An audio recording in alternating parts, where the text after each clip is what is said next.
Hi guys, and welcome yourselves back to another episode of Unorthoblocks. I have now finished off the entry room to our little mini game here. Well, pretty much finished off. So we've got the little back area here. I need to chuck some chests in and sort of put some like little bits of armor in there, so that's ready for people when they eventually are ready to play. I've pretty much finished off the first floor. I obviously need to get all of the zombies in, and I need to still do some decorating. So from this point onwards, we are no longer going to be going downstairs because everything I want to sort of keep hidden. We got a lectern with a book in it over there that just sort of explains everything I've explained to you guys already about the game. So we're not going to read through that.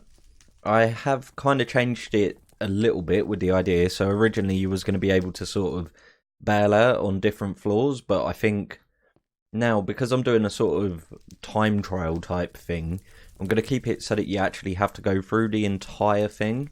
So yeah, there's that. And I really need to get all of the armor stands in place and get all of the player heads on them, just so that people have their little podium to put their time results on.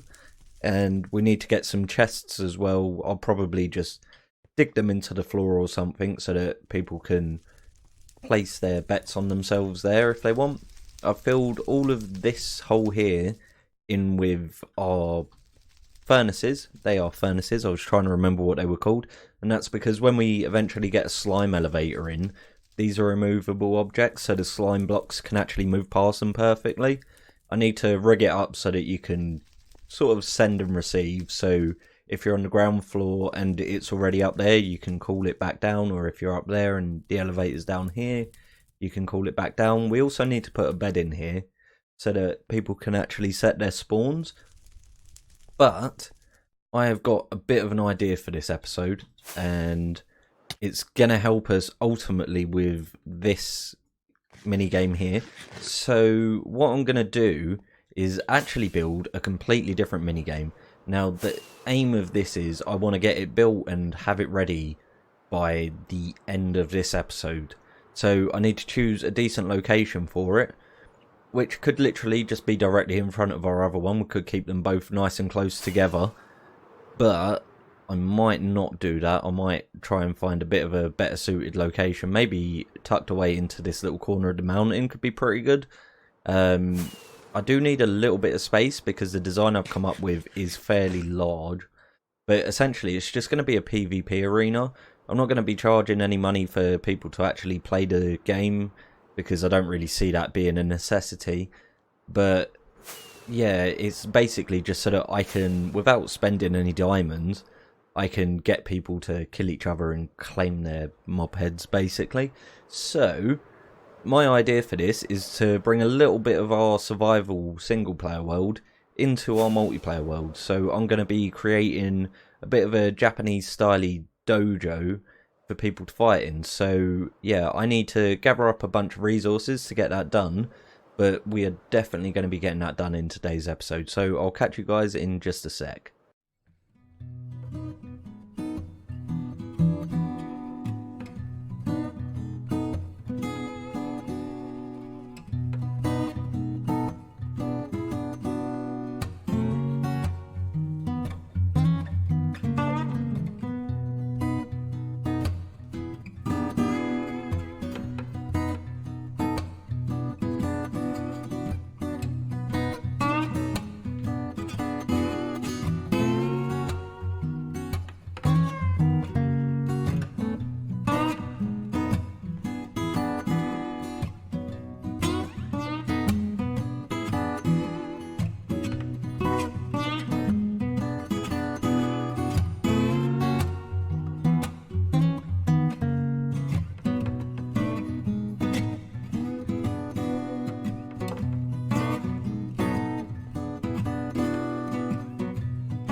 So I wound up building this over here, just because it's such a big build, it was never going to fit in that little space all the way over there.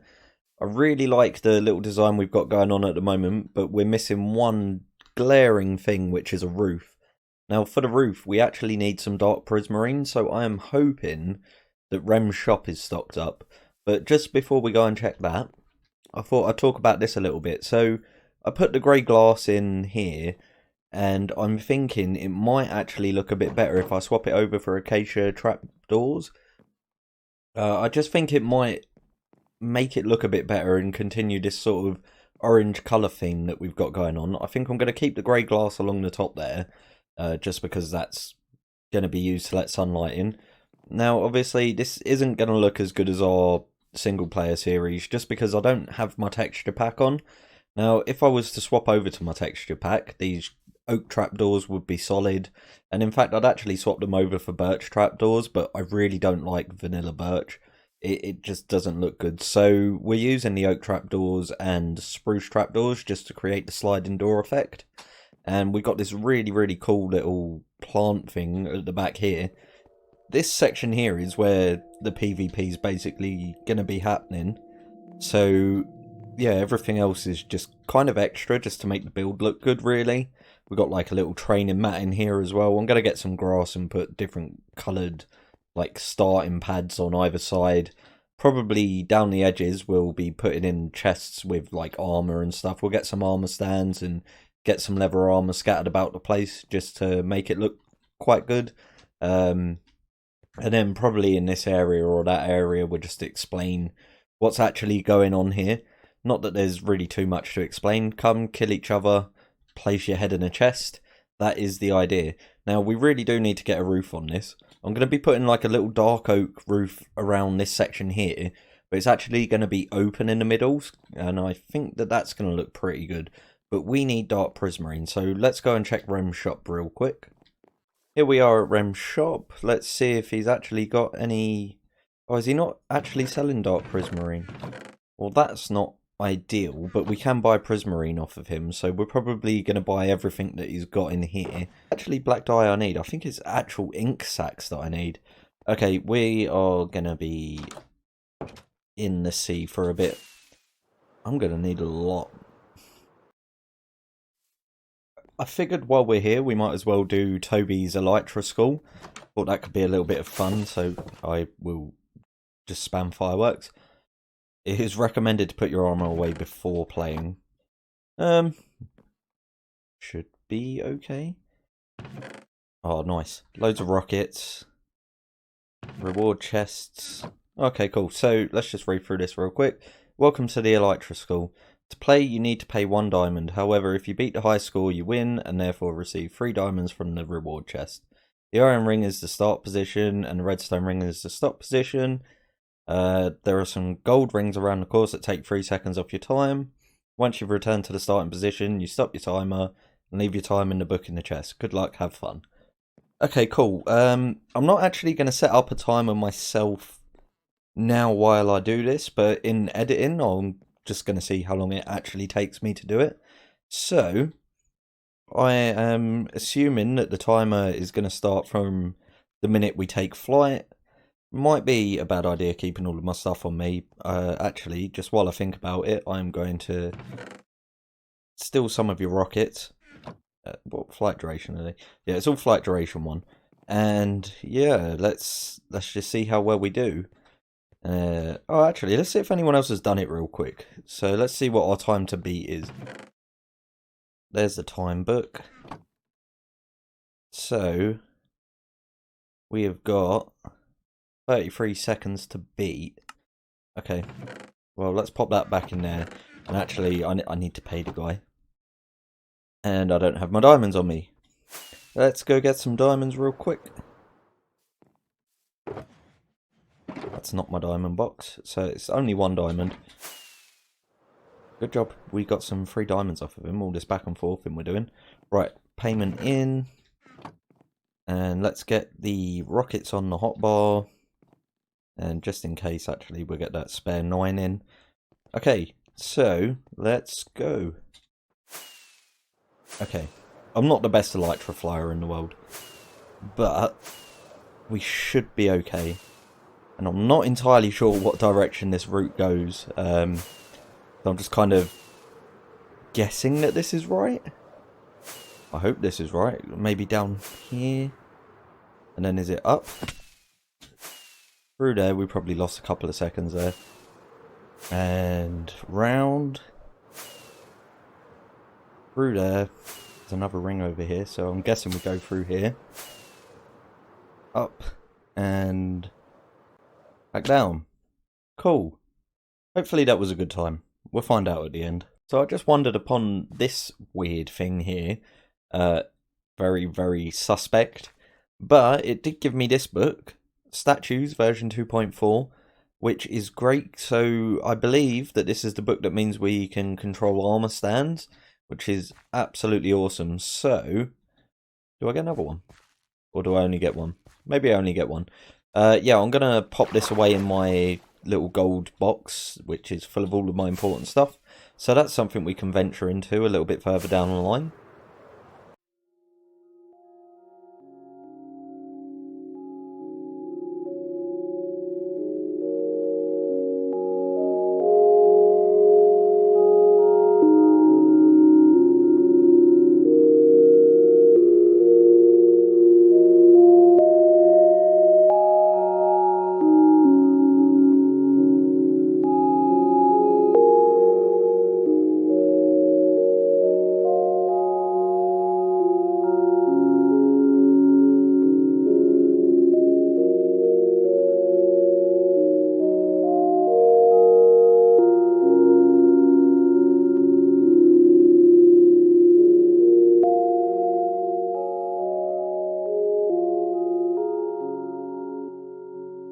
As I'm sure you saw in that time lapse just now, I kind of gave up on the idea of using Prismarine.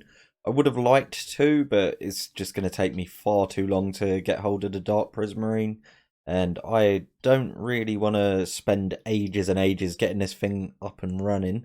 So yeah, we've gone for like a spruce central roof, and we've just got dark oak on the edges of it, and I think it does look pretty good. There's a few things we can do to make this look a little bit better, which I will be doing if I have any. Basically, I need the spruce doors. Get some oak logs real quick. I'll show you what I mean. So yeah, if we grab these spruce fence gates, we can come along the edges of the roof like this. And in doing so, it's just going to make it look like the roof's got some actual supports going on with it. Now, I was considering doing some of the flicks that you've seen in my survival world, but I actually think I'm not going to be doing that on this build. I'm not 100% certain it's going to suit it 100%, so I'm just going to kind of leave it out. So, yeah, I'll get that done in a sec. I'll just go inside and show you sort of what we've done. We've got a lot of lantern spam at the moment, so I've got to get all of this tidied up. As I say, we're going to have some carpets down on either side here, so we can hide a little bit of lighting in there, and then once we start sort of building up furniture for this place and all of that sort of stuff, this should wind up looking a hell of a lot better. Now, I'm not 100% happy with this grey stained glass. The design I initially made was in my texture pack, so it does look quite a bit different. But, I mean, it fits, it does work. I wanted it to be a little bit open, but this area here, I think, looks absolutely amazing. So this is where the fights are going to take place. And again, we can hide a little bit of light in here, but we shouldn't really need to. Along the edges, we're going to have to get some beds, and we're going to put a load of armor stands in there with different leather armor and all of that sort of good stuff. So that should wind up looking really, really good. And now that we've got the armor stand book as well, actually, I can probably attach swords to it and make them all look really cool. So that might not happen today. That might be something that happens a little bit further down the line. But yeah, I can basically get this open now and just get the other little bits finished off as and when. Now, to finish this off, I do want to add a load of water in here as well. And that should make this area look pretty cool. I want to get some lily pads and all of that sort of stuff. And I'm going to open up some holes in the walls just so it looks like the water's actually coming out of something. I think that would be pretty cool. But yeah, I'm just going to get those little bits done and sort of get this set up so that it's in a playable condition. and then probably between episodes or in the next episode we can come along with the armor stand book and get all of this looking really cool. So yeah, let me get these little bits done and we can take a final look at the place. So I've done a little bit of work in here now. I've got a little book there just explaining what's going on, and the chest here is just for people to put player heads in. Little barrier here. This is like a little cushion seating area with a small table. I started playing around with the armor stand book as well, but it takes a long time just to even get that sort of small amount done, so I definitely need to play around with it a bit more and learn how to use it. Yeah, there's a bunch of armor stands about the place, and I am going to do a bit more work with all of this. We've just got iron gear and chests on either side, or barrels on either side. So yeah, this is literally ready to open. So hopefully we can get people involved. I mean, it is free, and they can all just kill each other for me so I can get their player heads, which will be great because then that means we can continue work on this mini game. So that will be fantastic. At any rate, this is all I've really got time for today, so I really hope you guys have enjoyed, and I'll let you know what my speed was on Toby's little Elytra course in the next episode. But yeah, with all of that being said, I'll catch you in the next episode.